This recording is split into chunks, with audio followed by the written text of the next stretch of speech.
You bring up Sarina Wiegman. Do you like that she didn't start Lauren James? Because for those who don't know, Lauren James was out on a red card, and then she had a 2 to 3 match ban. So this was her first game back since the Nigeria game for England. So do you like the fact that it's the World Cup final and Lauren James, arguably one of the best players on this English national team, didn't get the start? Or do you agree with Wiegman kind of going with the flow of things since Lauren James had to sit out and sticking with that core team? I actually didn't mind that Ella Toone started over Lauren James. Personally, I thought Ella Toone was super hot during the Australia game, and I thought kudos to her to keep bringing this momentum, because I thought, honestly, if England came out today like they played against Australia, I think it would have been maybe a bit of a different game. But again, wasn't England's day, but I respected the fact that Ella Toone came in during the quarterfinals and the semifinals and did what she needed to get done and actually, made a colossal impact on this English team. And Lauren James, a lot of people have to remember too, she's now been cold. She's been sitting for the last 2 games, and that's also really hard to come into that atmosphere. And I think people, when James was subbed on towards the end, they were kind of like, well, why isn't she doing anything? Why isn't she doing her usual magic? And I'm like, guys, this is a high pressure, high stress moment. She's been off 2 games, and now she's going into this match when Spain is playing some of the best football they've played this whole tournament. That's got to be extremely difficult, and playing with some teammates who are tired, maybe a little bit mentally affected.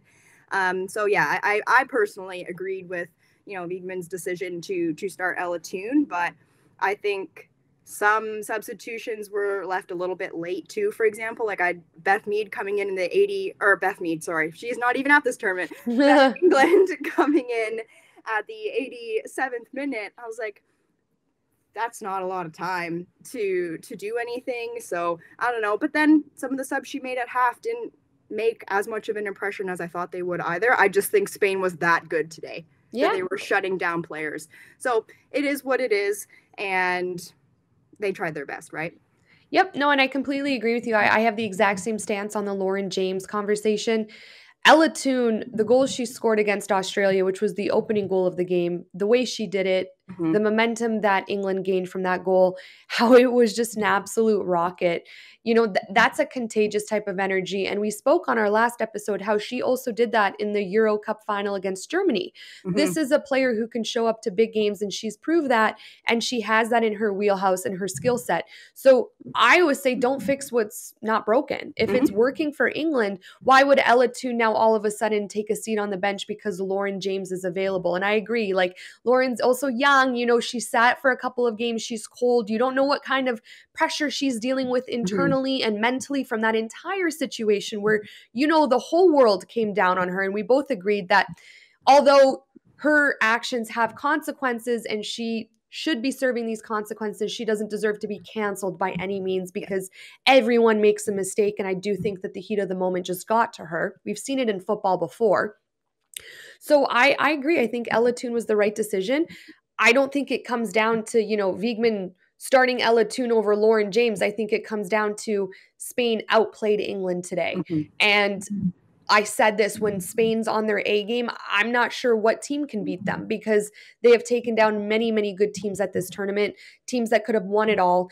And they do that through their incredible passing, through their incredible football IQ. You mentioned the word creativity. That's a big part of their game. And I think their midfield. So it's just something that England wasn't able to handle today. And I don't think that comes down to an Ella Toone and a Lauren James. No, I completely agree. And England, of course, have exceptional players, but so do Spain. I mean, these players, they all play together in, the WSL or even in the Spanish league. And it's just like, Spain, I don't even know what else to say except that they were a powerhouse today. And it says a lot that they can come in and take down a team as strong as the Lionesses right now, who have so much momentum. So again, like, you're right, there's almost nothing you can do at this point when you're going up against a team like Spain. So it was incredible to watch.